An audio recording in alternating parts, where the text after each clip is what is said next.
Hello and welcome to the Everything is Black and White podcast. It's time for the view from the opposition this week. It comes from one of our own journalists here at the Chronicle, Owen Younger, who's a familiar face of the podcast as well. He's back to talk all things Manchester United. Of course, the Red Devils, the visitors to St James's Park on Sunday in what is another huge game for Newcastle United in their hopes of achieving Champions League qualification for next season.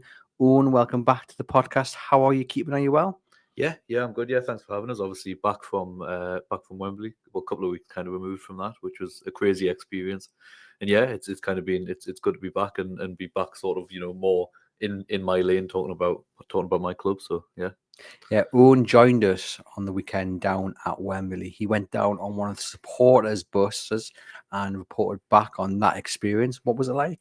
It was great. I mean, it was really interesting because it was sort of the early morning of the day before. So we kind of beat the main rush of people coming in. But I mean, it was even just then, the atmosphere was building, and it was definitely you could definitely tell that it felt like something special, and it felt different from the time before. I know obviously we talked in Covent Garden that night as well, and it really felt like it was sort of a kind of more of an expectation of success this time around, just from the fact that things were maybe a bit more subdued. But yeah, I mean, the whole weekend was brilliant, and even not looking at it from a Newcastle United fan's perspective, looking at it from sort of just someone that's from the city and from kind of the area, and seeing kind of how huge it's been, obviously with the parade the week after as well. Yeah, me and Owen were in the Punch and Judy pub at Covent Garden when they decided to close down the pub and chuck everybody out, which wasn't great because we were wanting to sample a few pints. We didn't, unfortunately, get around to it. And yes, then we had the trophy parade, which was just unbelievable, wasn't it, to see all those people out?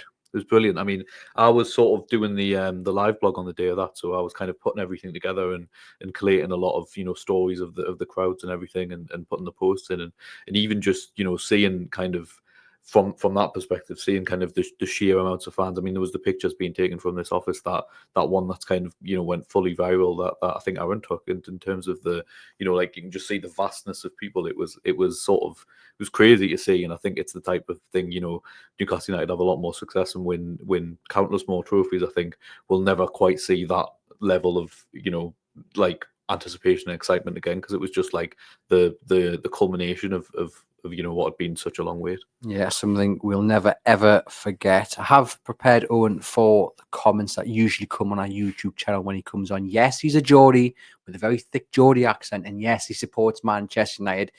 That's unfortunate for him, but he does support Manchester United. So just get over it, and just, he's very kindly come on to provide the insight. So let's thank him for that. Manchester United, I mean, the last time we spoke, things weren't going swimmingly. And then from my point of view, looking at Manchester United, things haven't really improved all that much.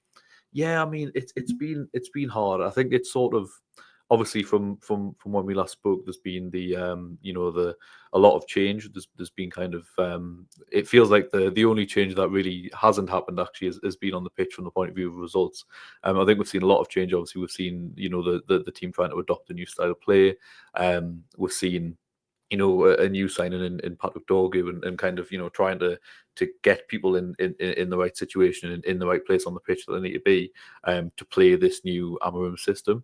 And I think that's been done with mixed success, because I definitely think we've had positives when it comes to results. We are in a marginally better position than we were last time, from the point of view of like, I genuinely came into the podcast last time with an eye on the back of, like, we could be pulled into a relegation fight here. I mean, I think a lot of that's down to the fact that the other teams have been poor rather than us necessarily being particularly great. It's more just the fact that we've sort of distanced ourselves from that, and there's just been no consistency, which I think was the big argument that I was making last time, was just that it feels like it's one step forward and two steps back from the point of view of results. But I've seen improvements. I mean, even just the last two games, Forest and City, I saw improvements performance wise.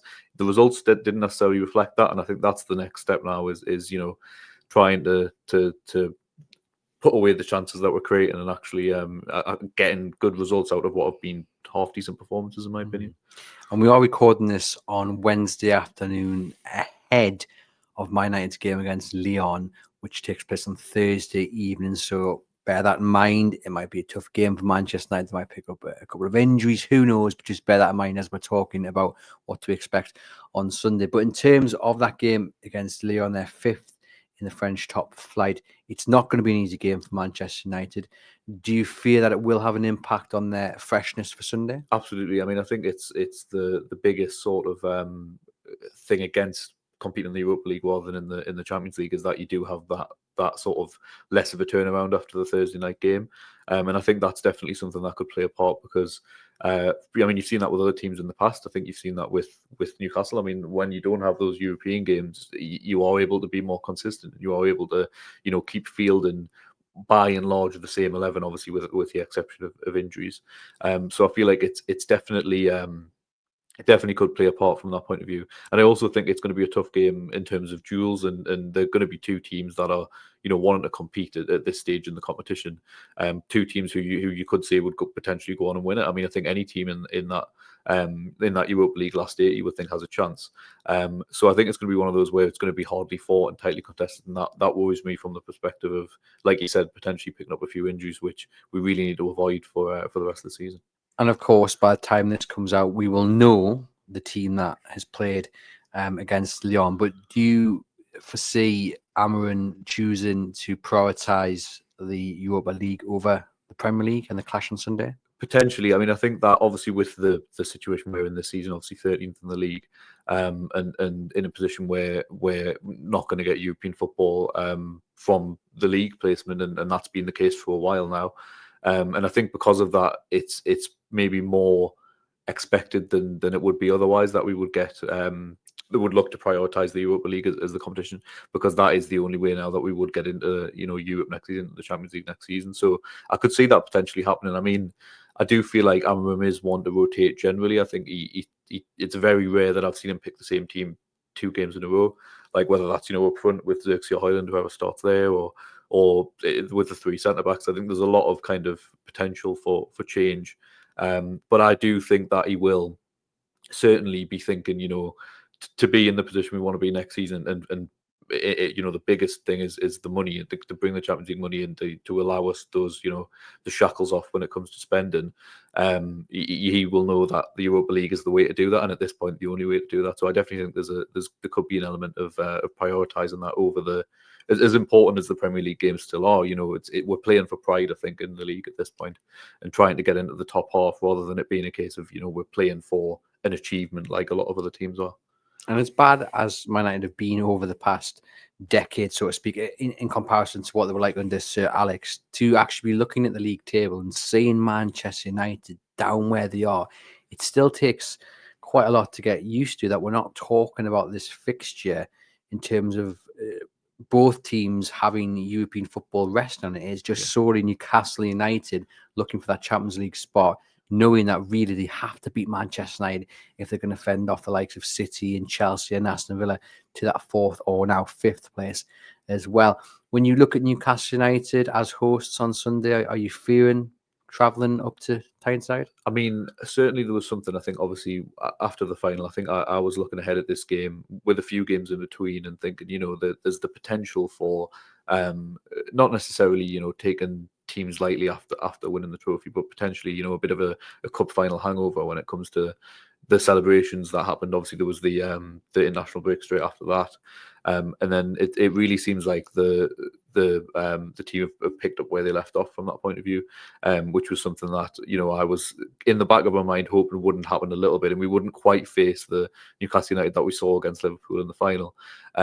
But unfortunately, that hasn't happened from my perspective, and we are going to be playing that team. And I think just coming to St James's Park, it's such a difficult place to come for any away team. I think when you're at the top of your game and you've got elite level players, it's difficult. I think when there's question marks over how good your players are, and when you aren't particularly playing that well, and you come to St James's Park, it gets even tougher. So I certainly think it's going to be difficult. I think it's one of those where we would have to be lucky in many ways from the point of view of things going our way in the game. Whether that's kind of the perspective of you mentioned obviously injuries to us, if that sort of thing, or kind of anything happening when it comes to us maybe getting lucky on the counter attack. But I can't see it being by any stretch a game which we would win without it being a really hard fought win, or potentially a lucky win or something. I think it's going to be really tough. Yeah. And what do you make of Newcastle United in terms of what they've achieved this season, and what you think they might bring to the game on Sunday? Well, I mean, I think it's obviously when you look at kind of the league campaign this year, it certainly does seem like it's been less turbulent than last year. Obviously, with the Champions League football that was thrown in there. I mean, there was certainly a recovery from the point of view of still finishing in a very respectable position, but kind of missing out on Europe, and it kind of being taken out of their hands at the end of the season. Because of it felt a bit like that, kind of like the squad being stretched and all the injuries, and being in a position where you didn't have the kind of the depth to be able to cope with the Champions League, as well as all the Premier League games and cup games and everything like that. So I definitely think there's an element of more consistency this year, and obviously with the cup run, and be able to deal with that alongside the league and still winning games in the league at the same time, and really sort of starting to look like more of kind of like a cohesive team with a really strong group of players, not just a really strong starting 11. I mean, it certainly feels like there's more depth there than there was, which is again, from our point of view, you're looking at the Newcastle United players that are playing well, and then you're looking at players that could come off the bench and slot in and play just as well, which isn't something that I don't think Newcastle United have had for a long time. So I mean, from that point of view, it feels like it's been a really good season, and obviously a lot of I have a lot of friends who are Newcastle United fans as well, and they kind of sensing the way they're feeling is that kind of the cup final was really just the start, and it's that thing of it's been waiting for so long, especially since the takeover and all the positivity that came with that. Looking ahead to when would it be that we won that trophy, and it's like, well, we've done it now, so it feels like the only way is up, to be honest. It's going to be really interesting, I think, on Sunday. And I mentioned this in the match preview with John Gibson, that the mindset's totally changed. Newcastle United come into this game as favourite, and usually when they play the top sides, so your Man City, your Arsenal, Liverpool, they really rise to the occasion, and often it is when they play the inferior sides, the sides who are in mid-table or a bit lower, that they sometimes struggle. And I'm just wondering how difficult it might be for Newcastle United's players to kind of switch that mindset, and the fans as well. But from a Manchester United point of view, I mean, even just 5-6 seasons ago, coming into St James's Park as second favourites would have been unthinkable. So that's going to be difficult to get used to as well for the fans. Absolutely, I think it's one of those as well, because the Man United away contingent from the point of view of their fans is so we're so well known for being loud and being proud, and I think it's the away fans in particular at Man United that actually get a lot of the praise from the point of view of always turning up and always being there in the numbers, and kind of even this season when they've gone into games where it doesn't feel like they would really be looking at getting anything, but they've turned up in their thousands, and they're committed, and they're singing all game. So I think the away fans themselves, will come into it in good voice, and obviously be there in the numbers, with it not being too far of a trip as well.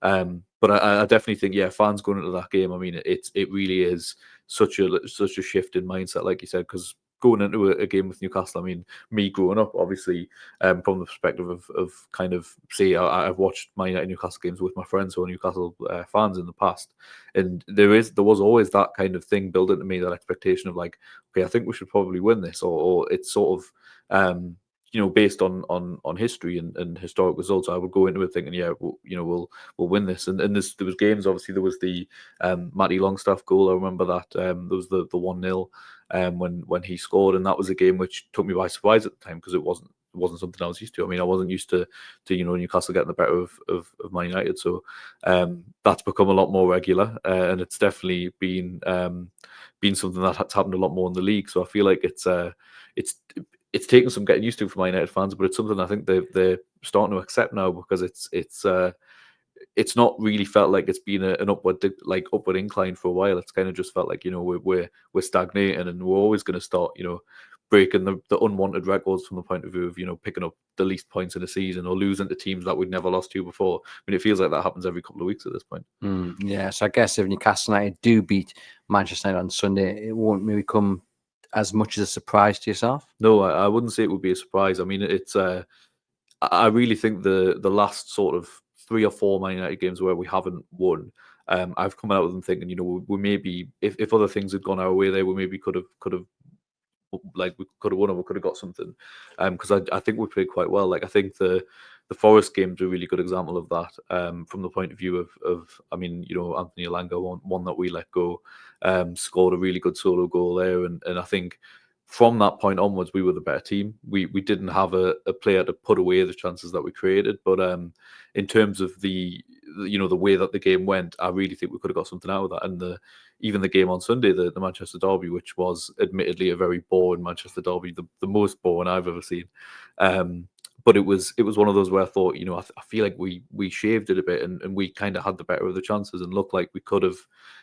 On another day, we maybe could have nicked that 1-0, and that attitude would maybe be very different just because of, you know, what a big derby win does for fans. So you came out of that underwhelmed rather than kind of surprised, which was a bit of a shame. But I do think, like I said, if the last few games had gone a little bit differently, I'd maybe be coming into it with a bit more optimism. But it feels like, despite kind of, you know, decent performances, the results just aren't really going our way at the minute. But they are going Newcastle United's way. Yeah. Do you look at their form of late and fear that they've got the momentum? Absolutely. I think it's one of those, obviously, like I said, there was no stumbling block after the final. Things just carried on in a way that is I'm sure has been great for Newcastle United fans to see.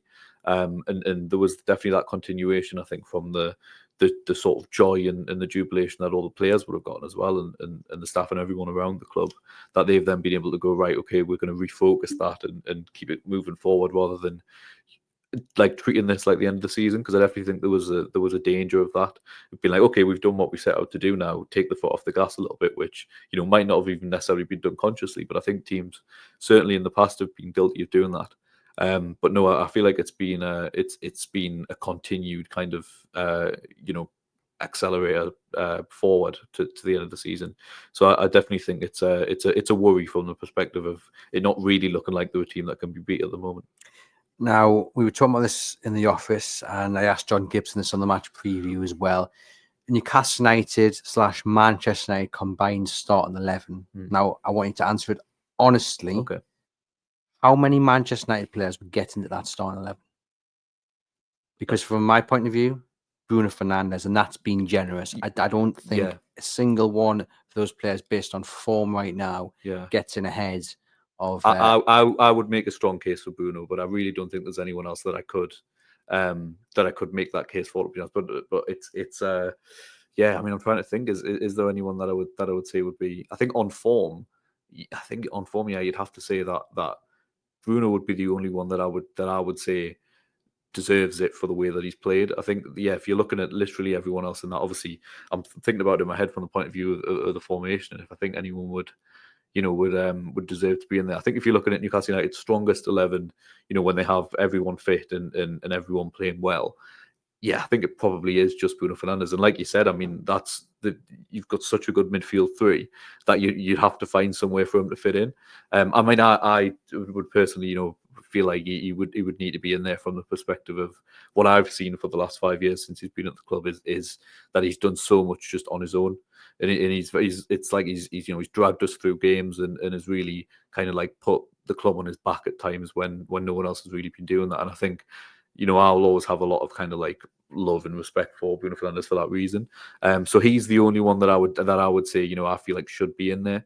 But yeah, beyond that, I think you're completely right. I think there's no one that I could seriously look at and put them up against the Newcastle United player in their position and say, yeah, they should definitely be in ahead of them, because it's that inconsistency. I mean, there's no kind of judging them from one game to another game. It feels like it's sometimes night and day. So I think just Bruno, to be completely honest.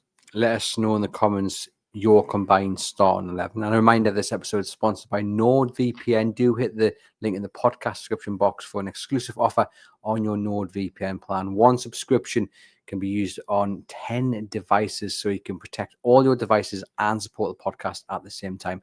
And prices start from just £2.30 for the basic plan per month. So there you go.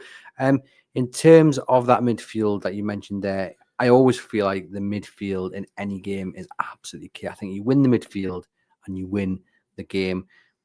I don't think it's a stretch to say Bruno, Guimaraes, Sandro Tonali and Joe Linton, if they are fit and firing, they are arguably the best midfield three in the Premier League.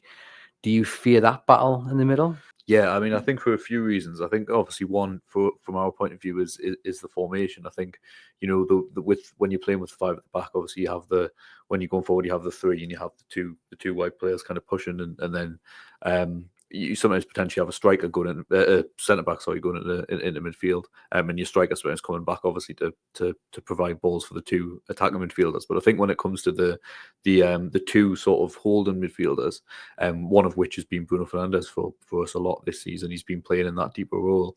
I think it's difficult from the point of view that it does feel like you lose a player there sort of automatically. I mean, there's certainly players that should be back there, whether, you know, we're equipped enough and know what we're doing enough with the formation that there is always a player there. I think that's another question. But with a 4-3-3, you already have those three players. You know where they're all meant to be. They all occupy that same sort of area of the pitch, obviously moving forwards and backwards. So I think the formation is kind of one reason why it's something that I would say is difficult when it comes to a two trying to compete with a really good three in midfield. But I also think we don't have the consistent selection as well when it comes to obviously the knowing which two players are playing there. I mean, on Sunday we had Casemiro and Ugarte in there together. Casemiro actually had a really good game on Sunday. I think defensively, especially when it comes to, I think he made more tackles than any midfielder in the Premier League has this season in one single game. I think he made 12, which you know showed that City's midfield maybe, you know, wasn't up to scratch and up to what you would expect. But he certainly had the better of that battle on that day. This is a very different situation, and I think potentially him and Ugarte in there together maybe what you could see just from the point of view of having two combative battling midfielders and hoping that, you know, they can do what they can to cope with the three in Newcastle United's midfield, and maybe having Bruno Fernandes higher up instead of in that deeper role would be beneficial, just because you worry without the ball if it's just Bruno Fernandes and one of those two more defensive players, they maybe struggle. And I think the other thing as well, I mean, obviously he might not be ready for this game. I know we'll get on to you know, like a team news thing in a sec, but Kobbie Mainoo was in training for the first time today, first time in a good few months. I'm not sure if he'll be ready, obviously, for Sunday. He certainly won't be ready for the game against Lille on Thursday. But you know, I think him being back in there because of what he does when it comes to covering the amount of area that he does, being both attacking and defensive, I think he's been a real miss. And I think if he was in that midfield, we would be able to cope better.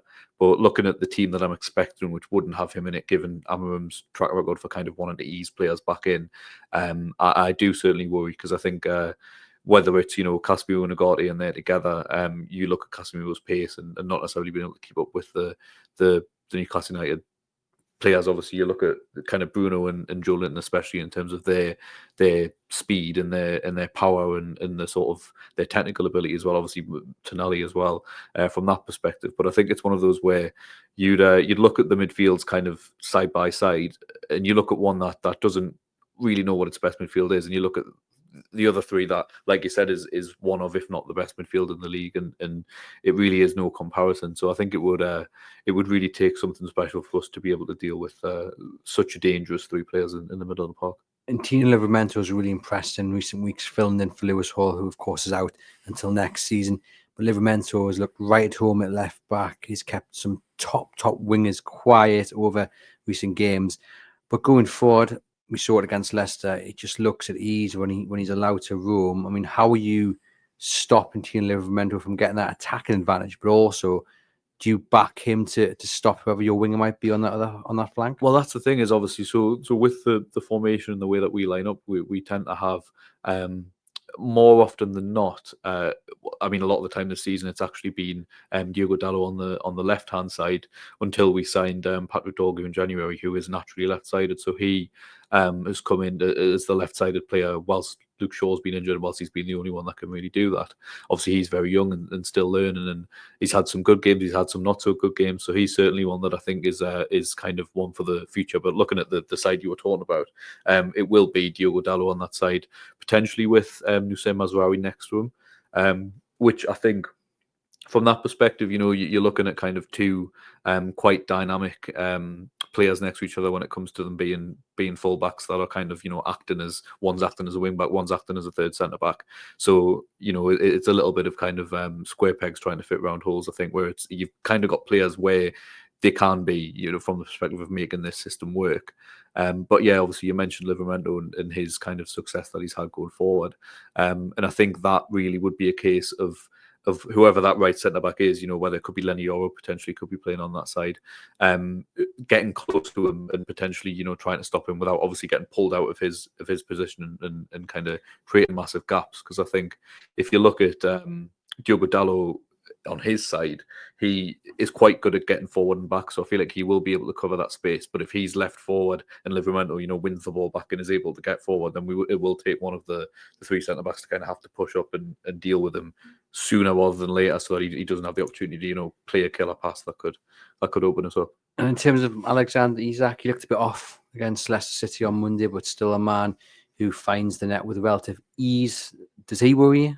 Absolutely, yeah. I think the one thing as well, which I think from a team news perspective with Isak, regarding Isak, is the fact that I think if we had Matthias de Ligt in there in the defence, we've got Harry Maguire there who obviously can do that and is physical and is a presence and can deal with Isak in the air from that perspective. But if he's able to get away from Maguire, he's not the quickest. He's if you can make a good run and get the ball over his head, he's going to struggle. I think he's going to struggle to catch up. So you've got to look at the players that we're going to potentially have trying to deal with Isak, and I think they're going to really struggle.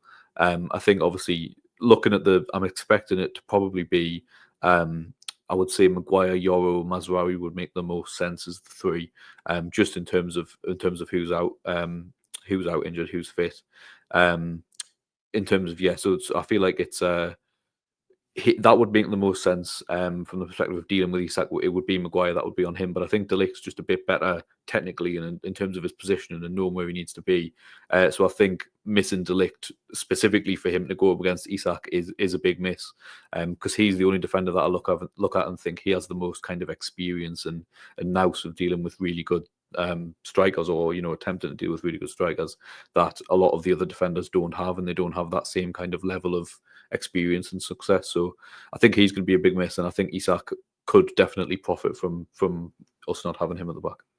Well, fingers crossed, because we'll take a few goals and hopefully get 3 points from Newcastle United. Just talk to us briefly then, Owen, about how Man United will approach this game. Will they want the ball? Will they want to stand off Newcastle? What do we expect? I think that we certainly won't want the ball from that perspective. I think it's if you look at sort of the games where we have found success this season, it has been when we haven't had as much of the ball. I think Man United historically, looking at the last 10 years, have really struggled to break teams down. I think whichever manager it's been, they've had periods of success with that, and then times when it's not been as successful. I think even if you look at the time under Ole Gunnar Solskjaer when we were a free scoring side, especially away from home, that was all pretty much on the counter attack. And I think if you look at Amram and the success he found with Sporting against Man City earlier in the season, a lot of that was done on the counter attack as well. When City were 1-0 up and pressing for a second goal, Amram picked them off and continued to do that as the game went on. So I think we won't want the ball too much from the perspective of, we pass it around the back and wouldn't really know what to do with it, because it certainly sometimes feels like, give it to Bruno and hope he comes up with something, hope he does something special, which, you can't always do, especially away from home when he's going to be given such little space to work with, or I expect him to be given such little space to work with. But I certainly think if we were to find success, it would be on the counter-attack, and it would be from the perspective of getting the ball to Bruno and him playing those killer passes to, a Garnacho or Rasmus Højlund who have the pace to run in behind. That feels like the sort of the main avenue of success that I can find, to be honest. Because we've tried to put a lot of crosses in this season. Diogo Dalot's, I feel like his deliveries have been getting better, but we just don't have the people to be in the right place to get on the end of them. We don't have the proven strikers, so I feel like that's not really an avenue we can go down. It's really just a case of, if Bruno has a little bit of space to work with, can he come up with something and start an attack and make something happen? But if he's marked out the game, I think we don't have a chance, to be honest. That he's really the key, I would say. Well, there we go. And with Joe Linton in the middle, I'm sure you'll be keeping close tabs on Bruno Fernandes. Before I get your score prediction, if Newcastle win this game, which I think they will do, they'll go up to 56 points, which would put them 18 points ahead of Manchester United. That is staggering. Yeah. No, it is. I mean, that's going to be what sort of like double again in terms of the points, kind of 150% of our points kind of thing, roughly. So I feel like it is, because I think we haven't even reached that, that 40 total, which was in the past. I mean, it's not these days because of the the quality of some of the teams when they come up from the Championship. But that magic 40 points, which was in the past what would save you from relegation, and we haven't even reached that yet. I think we're on 37, so we're still away from that. So no, it is a staggering thing to hear, and it's still one of those things that kind of you can't quite believe when you hear it. And I think from obviously you mentioned Newcastle United, but I think when you see several of the teams that are above us, from the point of view of teams that it felt like a given in the past that we would finish above of, and it's such a strange kind of thing as a Man United fan now, because I feel like expectations, not even necessarily, I don't mean for my expectations to have lowered as much as they have, but I definitely feel like there's an element of being sat here and thinking about games on an individual basis, and like, can we get anything from this, and will we even turn up, will we even play well? It's like those kind of conversations with myself I wasn't even having 5-10 years ago. So it's certainly been a learning curve, and not in the way that I would necessarily want it to be be completely honest. But no chance you're swapping the red for black and white, right? Absolutely not. No, absolutely not. It's been with my dad, obviously he's been the Man United fan for many years, kind of since he was young, and kind of carrying that on. It's you go through the thick and the thin, don't you? And it's one of those where we can complain, but there's thousands of teams that have had it much worse than us. So it probably sounds rich, to yourselves and the Newcastle United fans, when you see my United fans obviously talking about their down periods being to the level of exactly. Yeah. You know what I mean? It can be something that I'm sure is kind of annoying to hear from that perspective. But I guess it is just that case of getting used to something, and then all of a sudden, it's not there anymore, and you have to kind of learn to live with that a little bit. But no chance Ruben Amorim goes in the summer? No, I don't believe so. I think this ownership and football and ownership, not to talk about the other owners, because I'll be here for too long. But the footballing side of it, I feel like with them, they've learned their lesson by, I feel like they should have made a decision and sacked a manager in the summer, and I think they're not going to go too far the other way and now sack a manager far too early. I think it's a situation where Amorim is he's still learning. He's still a young coach. He's only really had experience in Portugal before, so he is certainly learning along with the squad. And I think after a transfer window where he can maybe bring in a few players that he would want and that would fit into his system a little bit better than who we've got now, I can see us doing better this season. I think it'll be gradual, and I think it'll be an improvement that'll take time. But I certainly think there is a small amount of optimism for kind of beyond the summer when this season's over, which I think a lot of Man United fans are sort of waiting for, to be honest. Without the Europa League, the kind of the little bit of hope that brings, I think with the Premier League, it's kind of just a case of get to the end of the season and see what we can do after that. But there's a little bit of optimism there for the future. But no, I feel like Amorim is very much safe in his job at this stage. Well, Sir Jim will probably be cutting the soap from the dispensers next to play for some additions in the summer. That's a joke, by the way, don't sue us. Score prediction? So I'm going to be sort of generously optimistic, just in terms of I'm going to go off what I saw on Monday in particular, and just try and block out the rest of the games where I would argue Newcastle United were better. And I'm going to say that it does feel like it's in James's Park. It feels unlikely that we won't see a Newcastle United goal. I mean, it's one of those where there's been such obviously a history of that this season, and such an amount of success that they found at home, that I think it's unlikely that that we won't see that. I'm going to say that the game will finish 1-1. Again, I think I'm saying that with my optimistic hat on, to be completely honest, because I think it's unlikely that we get anything from it. But if we did, I would say that it would be to do with us, which we have had on occasion this season. You know, we've turned up and we've had a good kind of dogged defensive performance. We've not really given anything away, and we've been okay going forward, and taken the one chance that we had and got away there with maybe a 1-0 win or a draw or something. So that's what I'm going to say with my optimistic hat on, from the point of view of this game. I think we could potentially, you know, play well. Everyone does their jobs, defend well, potentially nick something. I can't see Newcastle not scoring, like I said, so I'm going to go 1-1. Well, I've gone for 4-1 to Newcastle United. I'm that optimistic. Yeah. I just feel like this is a game Newcastle United must win if they're serious about the Champions League, and a game that I think they will win. So, Owen, thank you very much for popping on to the podcast. Thank you to you guys watching and listening. Pleasure, as always, to be joined by you guys. I will see you for the Monday show, hopefully celebrating all 3 points against Manchester United. So keep everything crossed, and I will see you guys then.